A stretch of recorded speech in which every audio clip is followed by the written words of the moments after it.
les mitzvot et l'antidépresseur.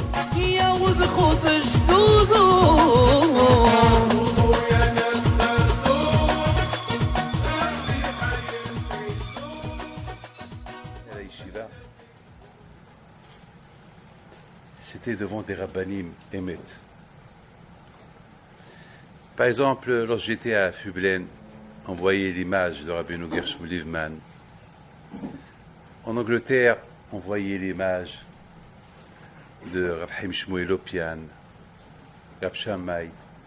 Be'ez Hashem, dans 3 semaines, il viendra Rav Kaufman, mon Rav. Il va venir au mariage en même temps, je vais l'inviter à venir à la Yeshiva.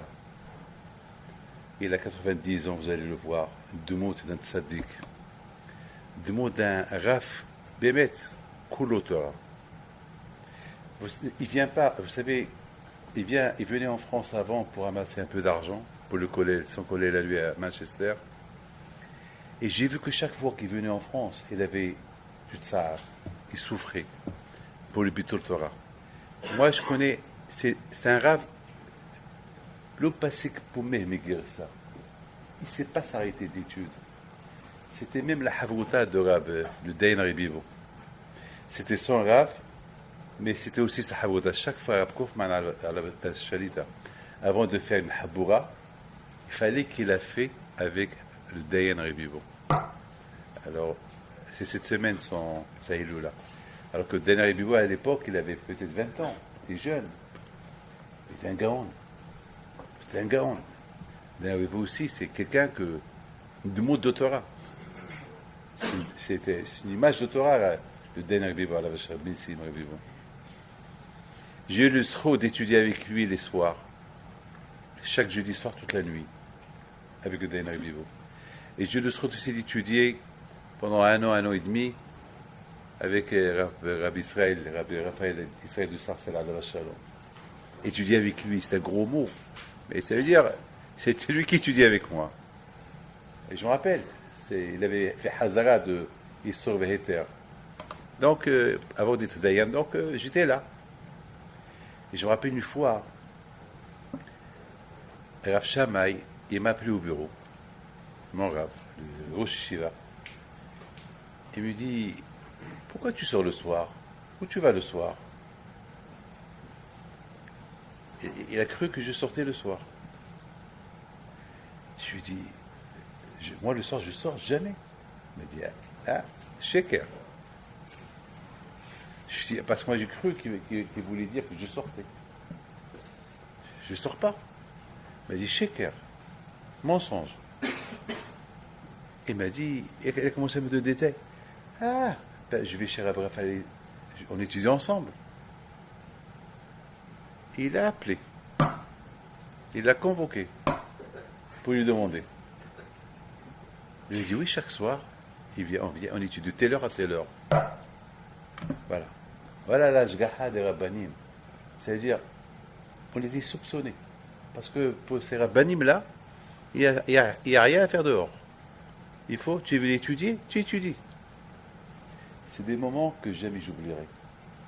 C'est des moments extraordinaires. Miten, qui peut me donner ces moments-là?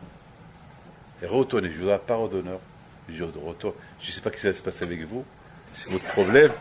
Mais si je pouvais retourner à la yeshiva, encore une fois, et voir ces rabbins. Regardez, Rav Chaim Shmuel Lopian, alav shalom. Lorsqu'il est rentré au Beth Midrash, il marchait sur les pointes des doigts. Sur les pointes des doigts. Pourquoi? Pour ne pas perturber. Pour ne pas. Et dès que quelqu'un veut se lever, assieds-toi. Et toujours, lorsque par exemple quelqu'un il lui pose une question, il va y chercher une Gemara, il prend sa Gemara comme ça, et continue à expliquer. Après, il ouvre la Gemara et il va tomber dans la daf qu'il voulait et il mettait ses mains la ligne qu'il avait besoin. Que ce soit le Rosh, que ce soit le Mordechai, que ce soit le Maharsha, que ce soit n'importe où, le Mishnah dans Rambam, il va ouvrir la Gemara dans la page qu'il voulait. Et ça tombait. Ça, c'était du monde de ces rabbanim malheureusement, aujourd'hui, alors je vous dirais une chose. Alors maintenant, d'après, je suis en train de vous faire goûter un peu le passé. Et maintenant, on va essayer de voir, est-ce qu'il y a une différence entre le passé et le présent? C'est quoi le plus important, le passé ou le présent? Eh bien, d'après tous les livres que je lis, des rabbanim, des tzadikim, que le présent, il est plus important que le passé. Parce que le présent, il y a beaucoup de tzara. Il y a des tzara qui n'avaient pas à l'époque. Par exemple, à mon époque, à moi, quel tzara il y avait? Il n'y avait rien. Ben non, il n'y avait rien. Il n'y avait rien. Vadaï, Znot, il y a toujours ça existait, mais il n'y avait pas de téléphone. Il n'y avait pas où. Il n'y avait pas où bataner. Il n'y avait pas où perdre le temps. Il n'y avait pas. Donc il n'y avait pas le tzara qui est aujourd'hui. Le tzara d'aujourd'hui est tellement fort que c'est pour vous qui s'assoient, que vous êtes à l'Yeshiva, au Kollel, en train d'étudier la Torah, vous avez un grand srout, vous avez un grand mérite. Moi je vous dis que vous êtes les derniers Mekablei à Torah. Moi je vous le dis, c'est un srout, là où vous allez aujourd'hui, vous voyez des gens, des jeunes ou des avrichim qui sont assis et étudier la Torah. C'est extraordinaire. C'est mamash, c'est extraordinaire. Vous avez un grand mérite, un grand srout. C'est vrai. Aujourd'hui, moi j'ai dit une fois à quelqu'un, ce matin, je parlais avec quelqu'un ce matin, c'est pour ça que je suis venu un peu en retard, parce que j'étais avec quelqu'un ce matin. Je lui dis, moi, David Pinto, Baruch Hashem, j'ai eu des rabbanim dans ma vie. Et j'en suis fier. J'ai eu mon père en premier, donc j'ai appris la Imuna Hachamim. Tu as besoin de quelque chose, tu demandes à Kadosh Baruch Hu. Point final. Tu as besoin de quelque chose, tu demandes à Kadosh Baruch Hu. Ça, je l'ai appris de mon père. Les midot de mes rabbanim. Anava, je ne suis pas Anav, mais je pense à Rahim Shmuel, oh, tout de suite ça m'oblige à être Anav. Je pense à mes rabbanim, oh, le Bitahoy Imuna, j'ai une référence. Lorsque je pense à Rav Shach, à Alav Shalom, eh ben, j'apprends de lui, et tout, Michael Levkovitch, Rabbi Eliashiv, Rabbi Youssef. Et alors je pense au Rabbi de Lubavitch, je pense aussi des bonnes choses. Moi, je ne suis pas quelqu'un qui est Shalom, qui est contre. Moi, j'apprends de chacun, j'apprends. Et alors je pense à lui, je dis que Rabbi, que chaque juste un diamant. C'est toujours, il disait que chaque juste un diamant. C'est tout. Moi, je prends. Vous savez, moi, j'ai appris chez mes parents ne pas critiquer personne, aimer tout le monde, respecter tout le monde, parce qu'on ne sait pas, Shalom, qui sommes-nous, Bichlal, de se mélanger. En Israël, il y a maintenant la guerre.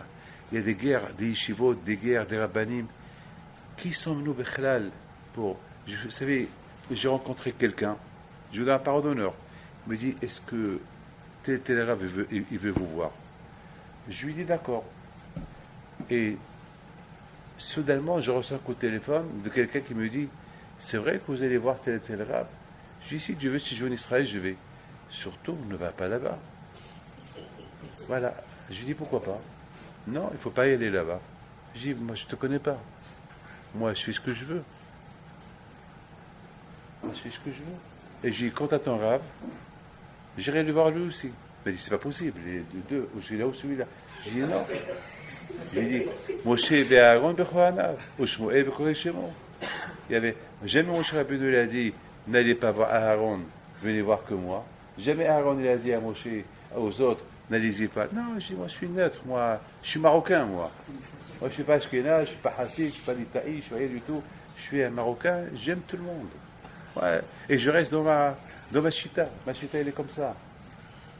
C'est lorsque ma femme elle va en Amérique, eh bien, elle a deux tzadikim qui va pèleriner tout le temps. Le Rabbi Misatma et le Rabbi de Lubavitch. Chaque fois qu'elle va, elle le fait. C'est Hokv le Ya'avor. Elle est comme ça. Elle dit, moi, dites ce que vous voulez, que chacun dise ce qu'il veut. Moi, j'ai ma pensée. Je dis, Viviane, t'as raison. La bouteille, c'est ça la Torah. Je vous dis ce qu'il dit Baal Shem Tov. Écoutez bien, je vous en prie, c'est important pour vous de savoir ça. Une fois, Baal Shem Tov il était avec ses élèves en train de marcher, et de loin, il voit un arbre. J'ai vu ça dans un livre de Elana de Haye. Un livre qui s'appelle Elana de Haye. Un grand sadique qu'il a écrit. Peut-être un des Talmidim de Baal Shem Tov. Il voit de loin, il dit à ses élèves, vous voyez ce que je vois? Ils disent oui. On voit un arbre super, très bel arbre. Il est grand, des feuilles, des branches qui sont mâches, un arbre. Il leur dit, mais vous voyez qu'il n'y a pas, c'est un arbre vide, il n'a pas des fruits. Ah, ils ont dit, c'est vrai. Alors, qu'est-ce que je veux dire par là? Il leur a dit, avant que Mashiach va venir, il va avoir beaucoup des arbres, beaucoup des rabbanim, qui vont être très grands, avec des feuilles, des branches, mais pas de fruits. Ils ne font pas des fruits. Avant que Mashiach va venir, aujourd'hui en Israël, même des femmes ils reçoivent. Même des femmes. Où on a vu ça dans la vie? Des femmes.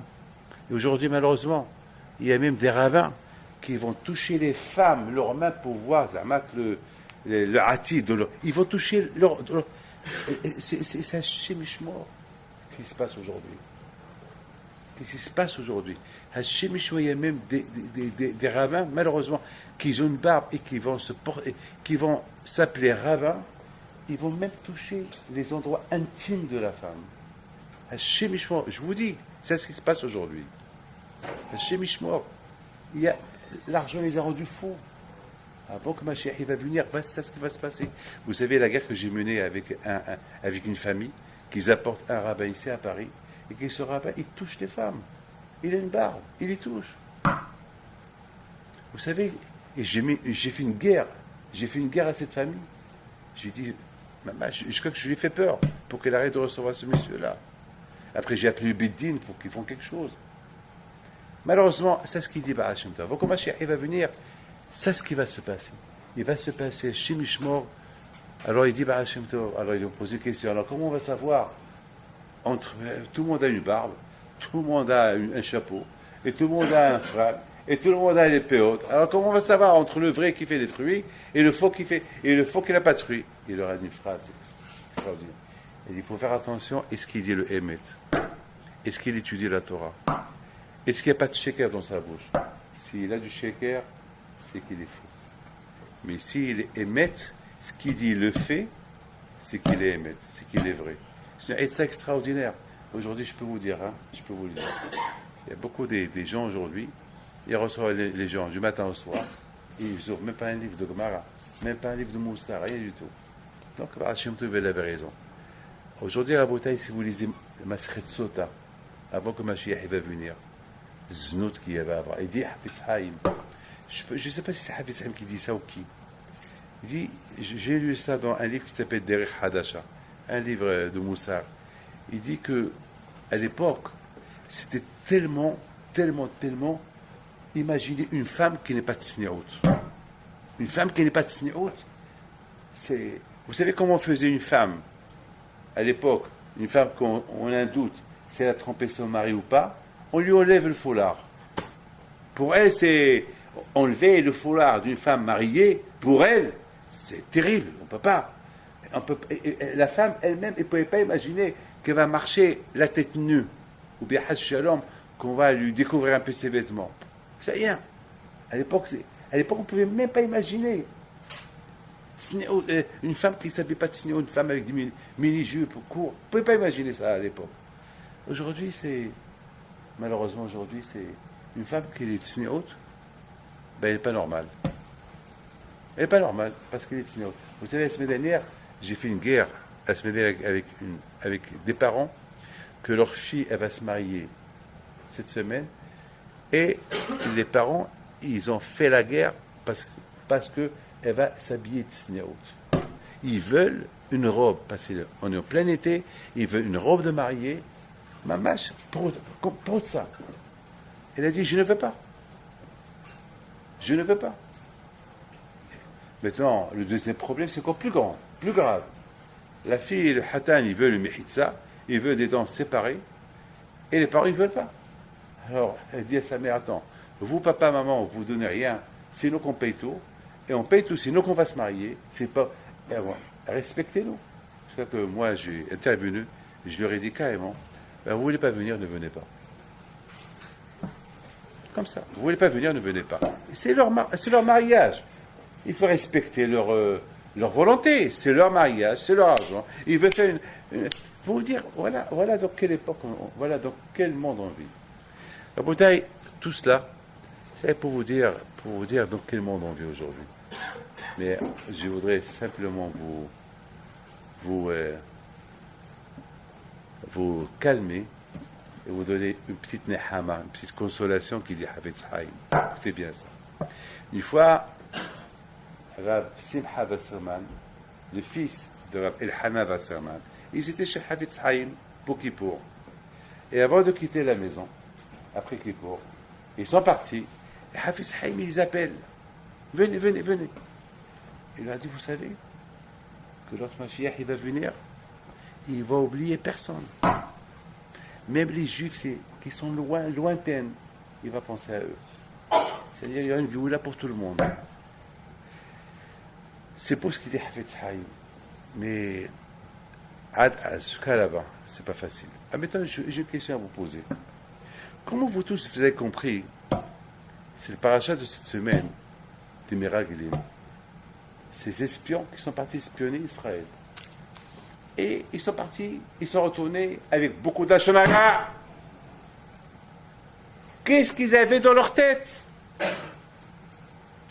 Critiquer Israël. Et après, ils sont arrivés à critiquer Akadosh Baruch Hu.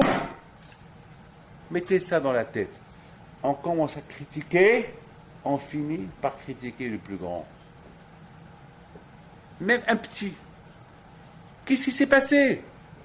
Alors, de l'autre côté, on a une autre question. Toi, Moshe Rabbeinu, tu as ajouté une lettre à Yeshua, parce que toi, Moshe Rabbeinu, tu as vu qu'ils vont critiquer avec Israël. Alors, il ne faut pas les envoyer. Pourquoi tu les envoies? Il ajoute Yud à Yeshua, Yah Yisha'acham et Atzatamrek, que Hachem il te protège de ne pas être impressionné, de ne pas tomber dans le piège des Meraglim. Alors, Moshe, il ne faut pas les envoyer. Il ne faut pas les envoyer. Et tu as gagné. Et comment ces tzadikim sont tombés comme ça? Vous savez, Rabotai, écoutez bien ce que je vais vous dire. Dans la vie, il faut savoir que Hakadosh Baruch Hu, il a créé un monde. Bémet, le monde, il est super. Moi, je dis quelque chose. J'ai toujours pensé à ce que Haramim me disent. Je vous dis des choses pshutim, des choses pas chaudes. Je ne rentre pas dans la philosophie de la Torah. Des choses simples.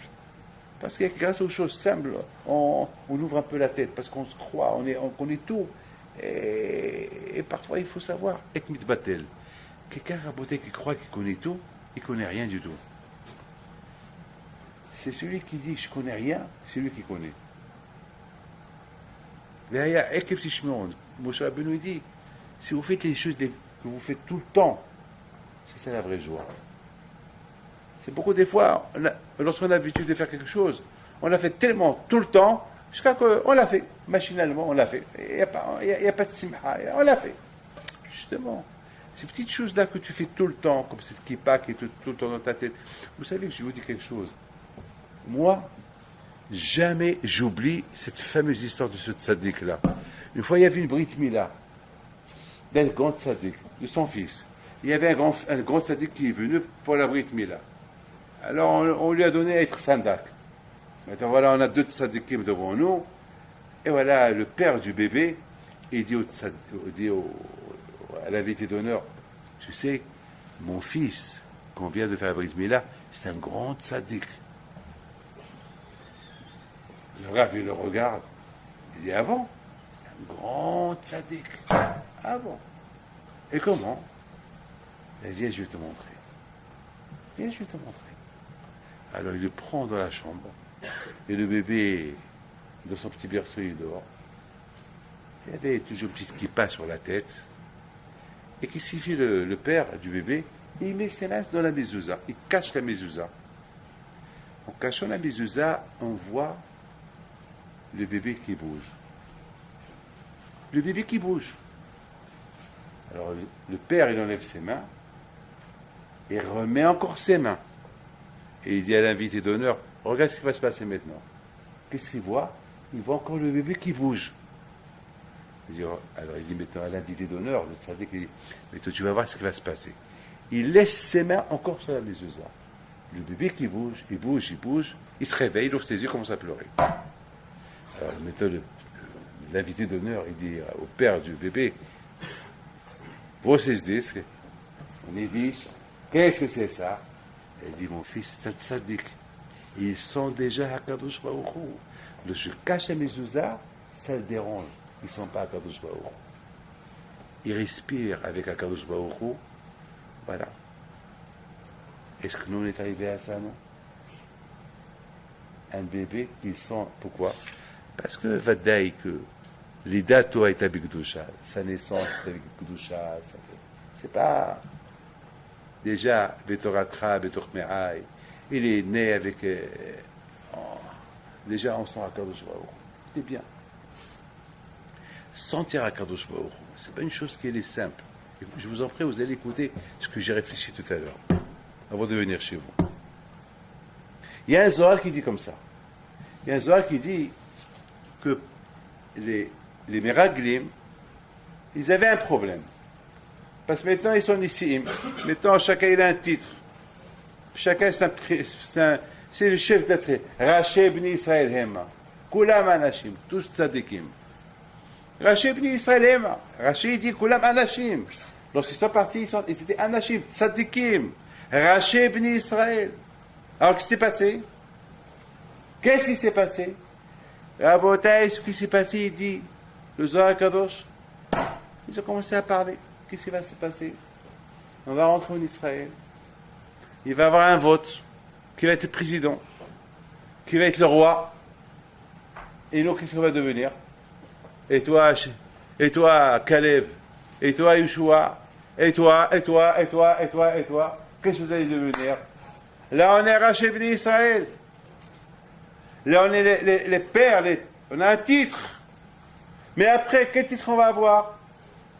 On va devenir quoi? Des simples? On va être un Rosh Yeshiva? Je vais être un Mashgiach? Je vais être quoi?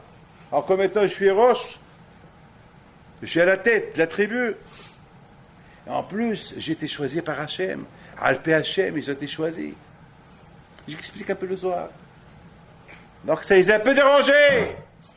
Donc, ils ont pris une décision de ne pas de critiquer Israël et de rester dans le désert. Voilà la bouteille. C'est bête ou pas? C'est bête.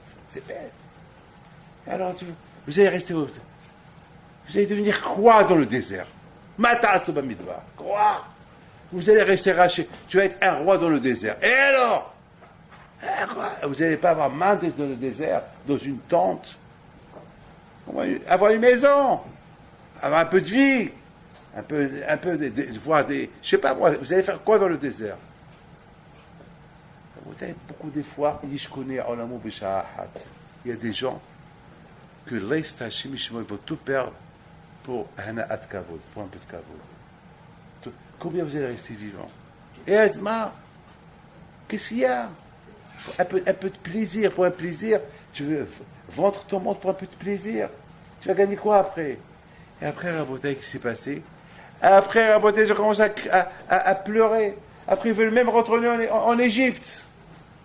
Lorsque quelqu'un il commence à voir les choses mal, il perd la tête. Ils ont perdu la tête! Et non seulement qu'ils ont perdu la tête, ils ont commencé à insulter le nom d'Hachem. La bouteille, je dois parole d'honneur. C'est comme ça. Lorsque quelqu'un commence à peu perdre la tête, il finira par la perdre complètement. Au départ, tu vois quelqu'un qui s'énerve, il frappe, après il casse, après il déchire, après il prend sa kippa, il l'achète, après il peut même se suicider. Il perd la tête. Il peut tuer. Il peut faire des choses graves. Il perd la tête. C'est pour ça, Rabotai, moi, David Pinto, tout à l'heure, je vous ai dit que chaque fois que lorsque ça m'arrive à m'énerver, je pense à mes rabbanim, ou au livre de Moussar, ce que j'ai lu. Il a dit, tu as lu ça, tu ne peux pas faire ça. Moi, ben là, ça me réveille. La beauté, écoutez très bien. Hakadosh Baruch Hu, depuis le départ, il leur a dit, Israël, Eretz Zavat Halavut Bash. C'est pas la peine d'aller l'exploiter. Elle est Eretz Zavat Halavut. Alors eux, ils disent non. On va aller voir. C'est vrai, Eretz Halavut Bash, Eretz Zavat Halavut, c'est vrai. Mais on va aller voir. Moshe Rabbeinu aurait pu dire non. Hachir aurait pu dire non. Mais il y a ce qu'on appelle la Bihira. C'est quoi la Bihira? Le libre arbitre. Le libre arbitre. Mais chacun de vous doit savoir. Le libre arbitre, vous l'avez, j'ai le libre, je peux tuer, je peux voler, je peux faire du mal.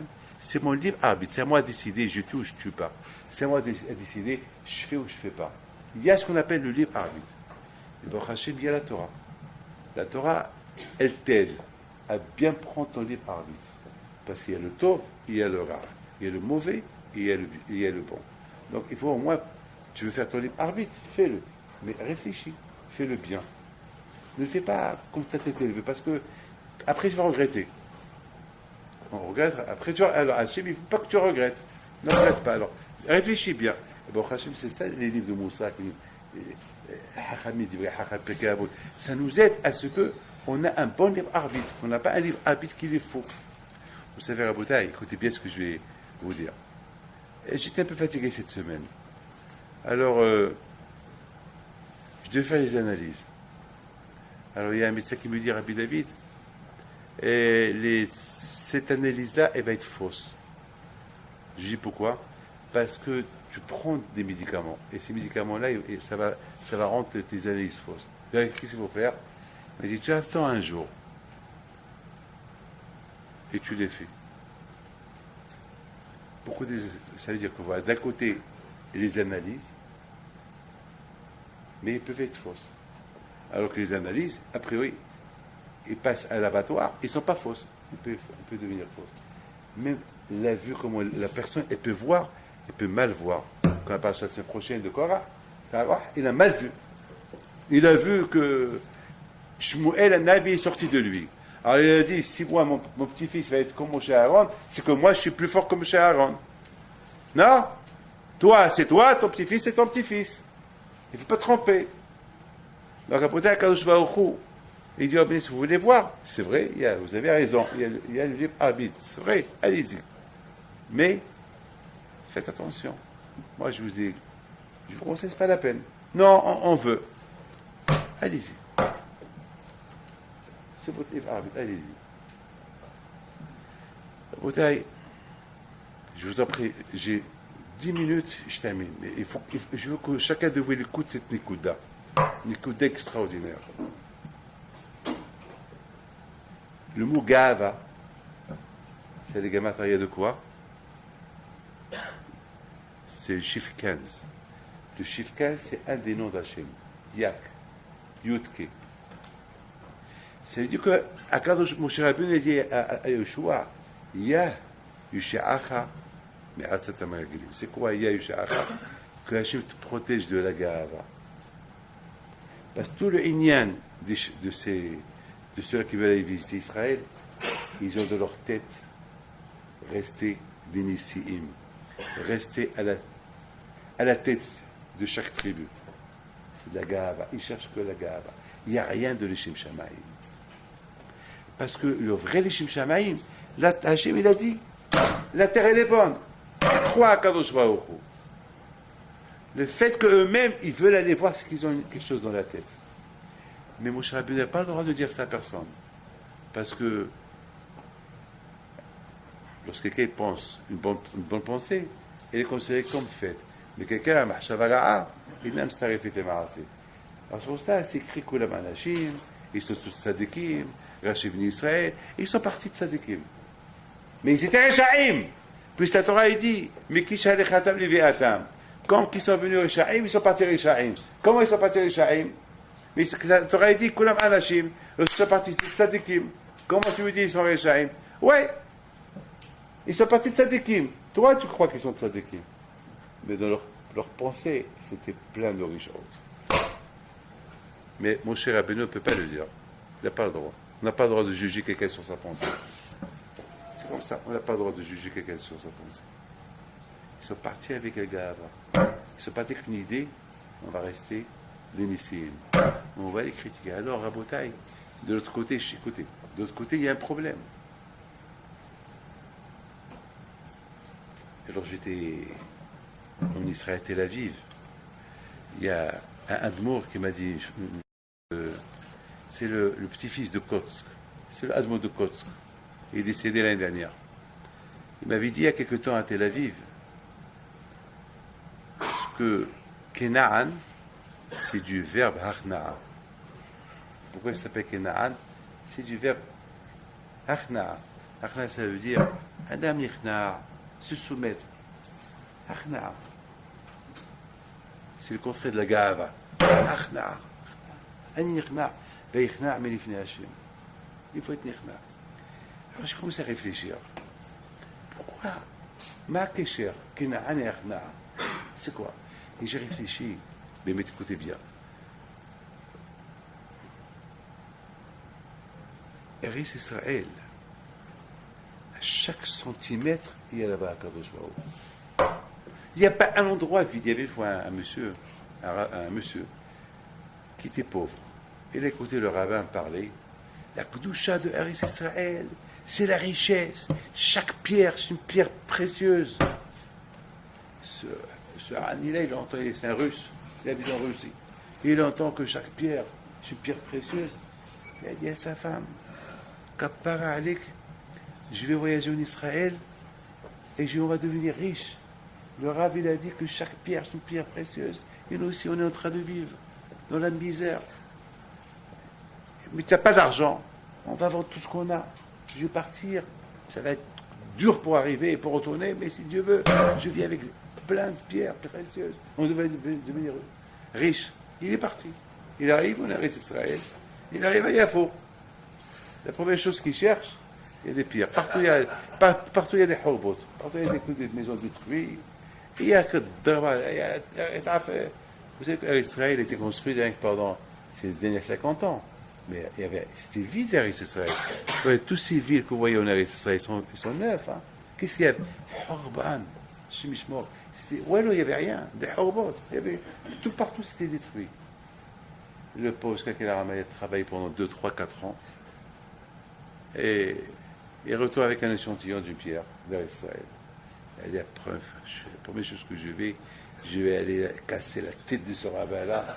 À cause de lui, je suis devenu plus Ani qu'avant. Et à cause de lui, il m'a empêché de voir ma femme et mes gosses. Et il va le Shabbat chez le rabbin. Bah, au Shabbat, shalom aleichem. Tu sens RSR, Kodesh. Et le monsieur le regarde. Il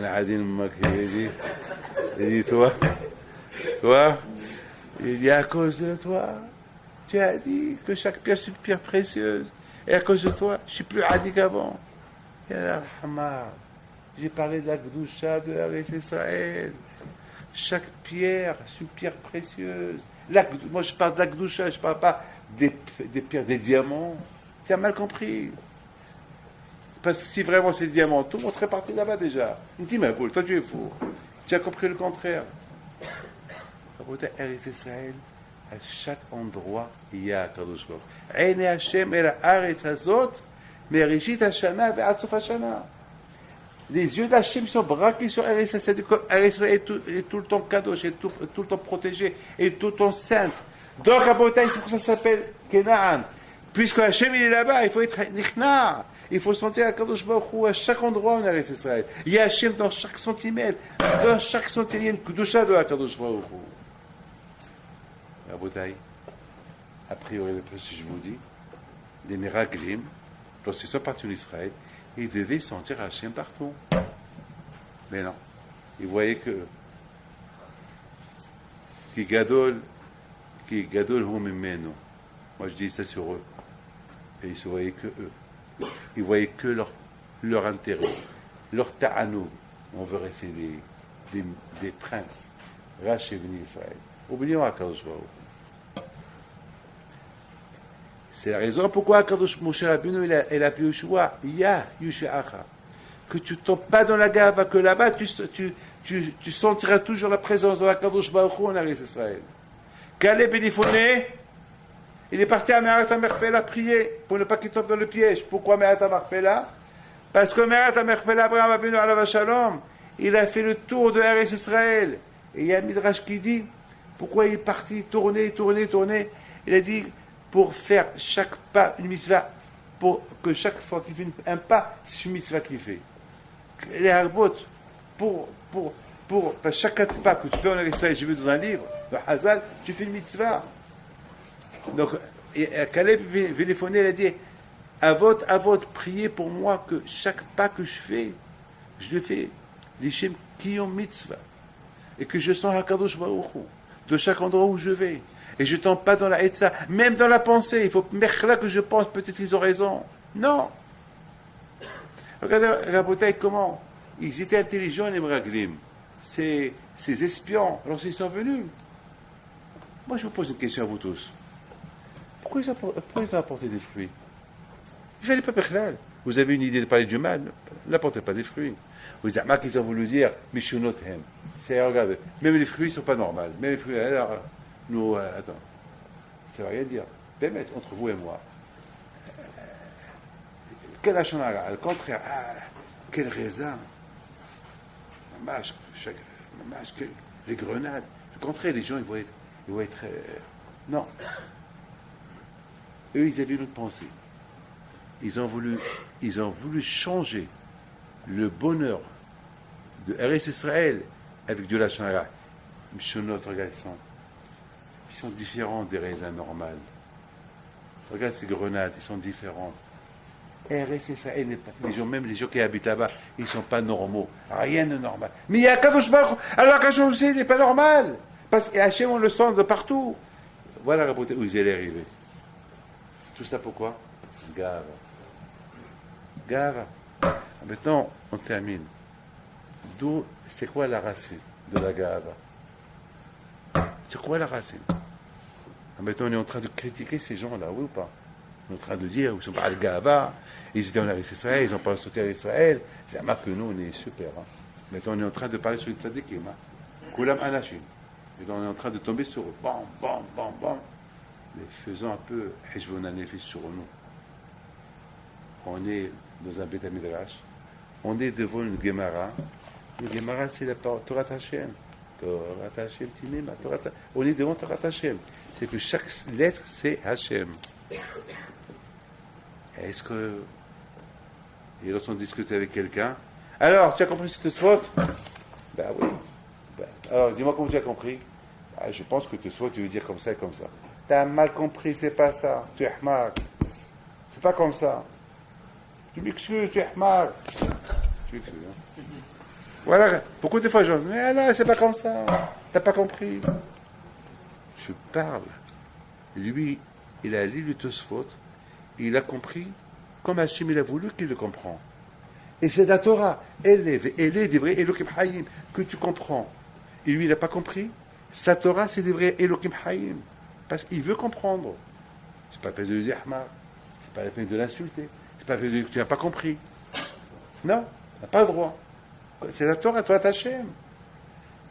Avant qu'on commence à critiquer cela, on va voir, est-ce que nous, on s'en là, la Kadosh Baruch Hu dans le Beth Midrash. Il y a le Sefer Torah ici. Il y a tout ici à Kadosh. Est-ce qu'on sent à Kadosh Baruch Hu?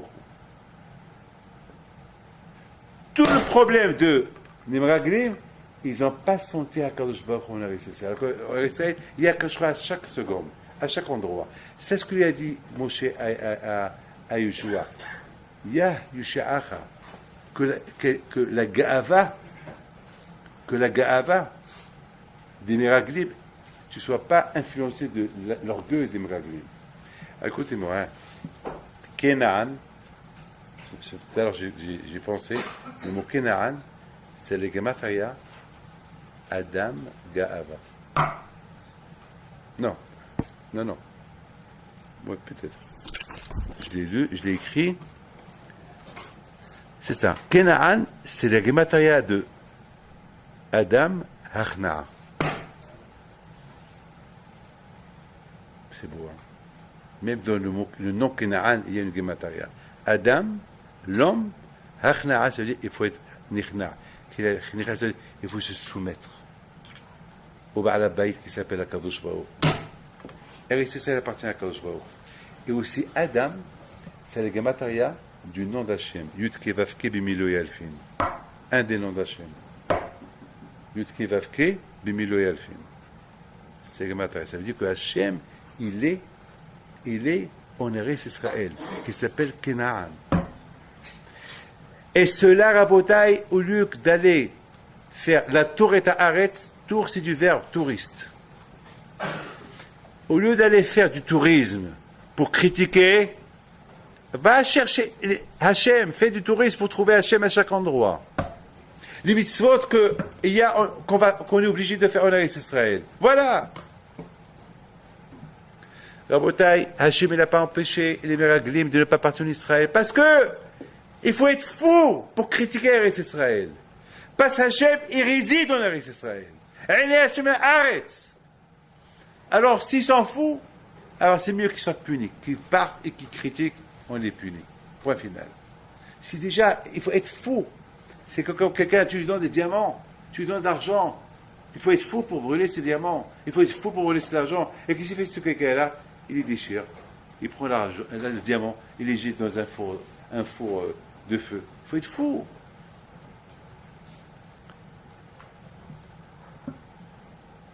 Je t'ai mis avec une histoire. J'ai préparé un shiur et je vous ai donné un autre shiur. Bien, hein? Bichlal, vous allez voir que Bichlal, tout ce que j'ai écrit là, c'est pas Enkesher, ce que je vous ai dit maintenant. Mais je vous raconte une petite histoire. Hier soir, j'étais dans une soirée pour amasser de l'argent pour faire un mikvé. Bon, Hachem, ça réussit. J'ai encouragé les gens. Et là-bas, je suis parti à une autre soirée. Bon, le matzav est un peu dur aujourd'hui partout. Mais ne vous inquiétez pas, quand je vais au Khou, il est tout le monde. Finalement, hier soir, c'était bien. C'est bien passé hier. Et là. Alors que partout on crie, ça va mal, ça va mal, ça va mal. Quand je vais au Khou, il envoie des clients pour chaque Ben Torah. Il faut avoir les petits. Pour encourager les gens, j'ai raconté une petite histoire de Rabbi Haim Pinto. Écoutez, cette histoire, elle est super. Il y a 40 ans, j'étais jeune encore, il y a 40 ans, j'étais encore célibataire. Je suis parti à Casablanca. Pendant 6 ans, j'ai quitté la yeshiva. De 24 ans à 28 ans, pendant 4 ans, j'étais un peu perdu. Je ne savais pas quoi faire, travailler, suivre le chemin de mes parents. J'avais des dilemmes. 4 ans, je vais pèleriner de Tzadikim. 4 ans, j'étais perdu. Mais bon, Hachem, il y a une seule chose qui m'a aidé à rester David Pinto, c'est que chaque soir, j'étudie. Je ne me suis pas déconnecté du limoud. Et c'est ça qui m'a aidé. Celui qui se déconnecte du limoud, c'est fini pour lui. C'est fini pour lui. Qu'il soit le gars on adore, il se déconnecte, c'est fini pour lui. Bon. Alors, un jour, c'est une histoire qui m'a un peu encore... et m'a renforcé de suivre le chemin de mes grands-parents. Alors, peut-être j'avais 26, 27 ans, je ne peux pas vous dire. Il y a ce monsieur-là qui me rencontre. Il me dit, il faut que je te raconte une histoire. Un monsieur qui était vieux. Il avait peut-être 70 ans à l'époque. Mais il dit, il faut que je te montre une voiture que votre grand-père Abihim Pido, il a bénie. J'ai dit, mon grand-père Abihim Pido, il a béni une voiture. Il bénit les gens, pas les voitures. Il m'a dit, non, mais moi, il m'a béni ma voiture. J'avais à l'époque 20 ans. Il a béni ma voiture. Ah, elle est vivante encore. Elle est vivante. Il m'a dit, il faut que tu saches. Elle est neuve. Maintenant, ça fait 40 ou 50 ans qu'Abraham Pinto est décédé. La voiture, elle est encore neuve. Et il l'a bénie. Je voudrais que vous la voyiez. Vous êtes le petit-fils d'Abraham Pinto. Je veux que vous aussi, vous venez. Alors, je suis parti avec lui à sa villa. On rentre dans son garage. Il me montre, je ne peux pas vous les citer, un Peugeot, Renault, je ne sais pas, ou une voiture française, ou peut-être les Citroën, les DS de l'époque, je ne sais pas. Je la regarde. Je dis, vous voyez Rabbi David, même les roues, ils sont intacts. Maman, je voyais devant moi une voiture neuve.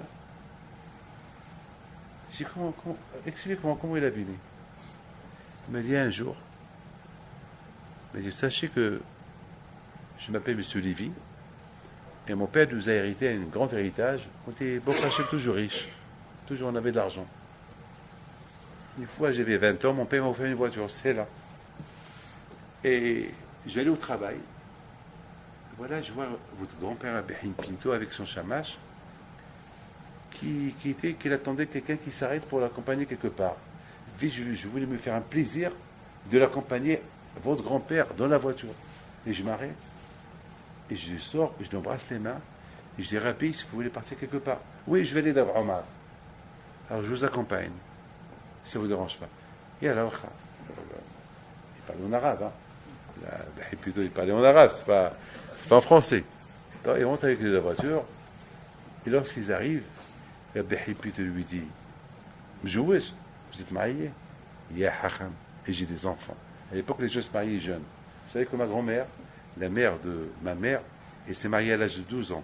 À l'âge de 13 ans, elle avait déjà un garçon, Nissim. Elle avait 12 enfants lorsqu'elle avait, je ne sais pas quel âge elle avait. Elle a perdu son mari très jeune, mais à Copagne, elle avait 12 enfants, presque. Bon, et bon, Hachim, elle est morte très vieille. Elle est restée vivante jusqu'à l'âge de 90 ans. Mais elle est restée veuve pendant toute sa vie. À l'âge de 35 ans, elle a perdu son mari. Elle est restée fidèle à son mari jusqu'à sa mort. Donc, il dit, non, j'ai des enfants et ma femme, elle est enceinte. Et puis, il lui dit, alors, bon, Hachim, tu es marié, tu as des enfants, tu travailles, et tu es en bonne santé. Alors, quelle bracha tu veux que je te fais? Il dit, Rabbi, si ça ne vous dérange pas, fais-moi une bracha que je ne fais pas d'accident, parce que tout le monde me regarde. Parce qu'à l'époque, ce n'est pas tout le monde qui avait une voiture. Une bracha contre un arabe. Rabbi Hippie le regarde. Il met ses mains, comme ça il me raconte. Il a mis ses mains dans ma voiture. Il a dit comme ça. Tomobile, voiture, voiture.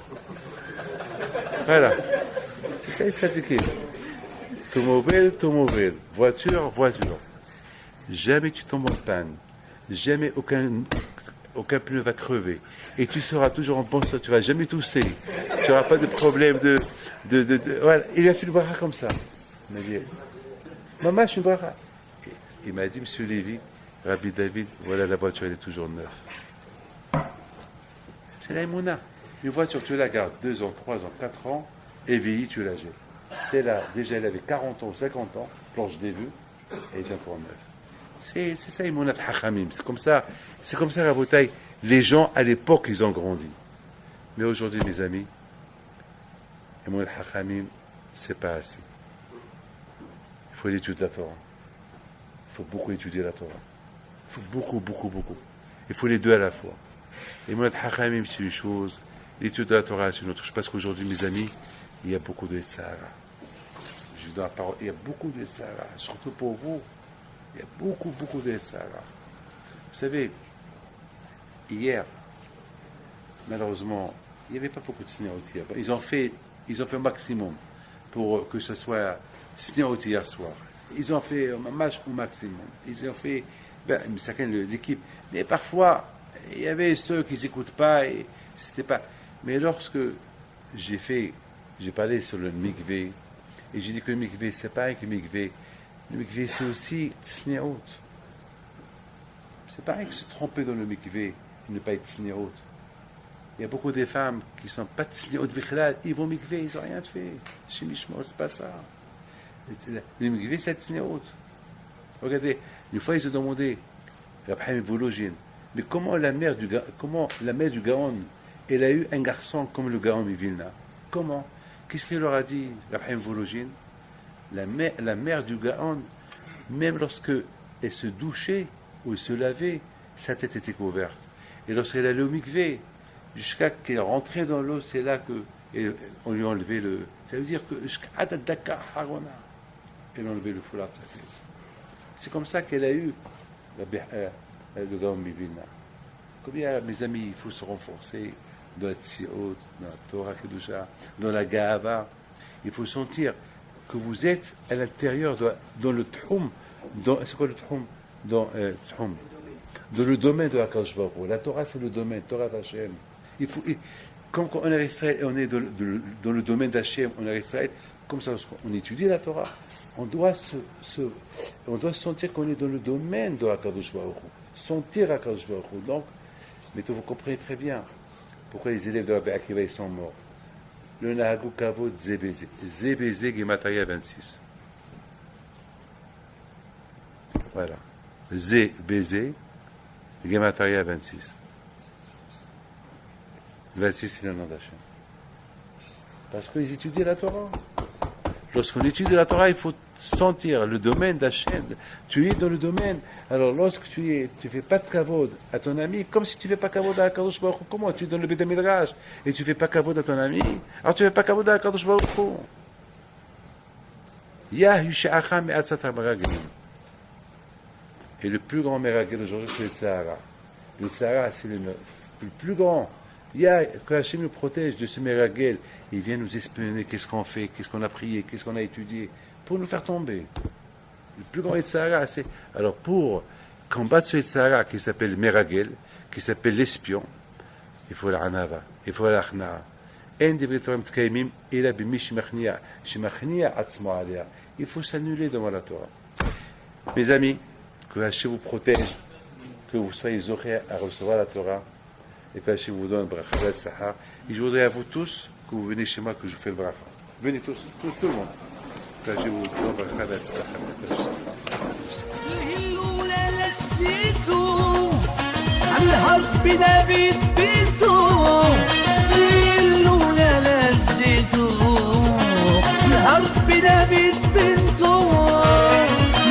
العيالات صغرتو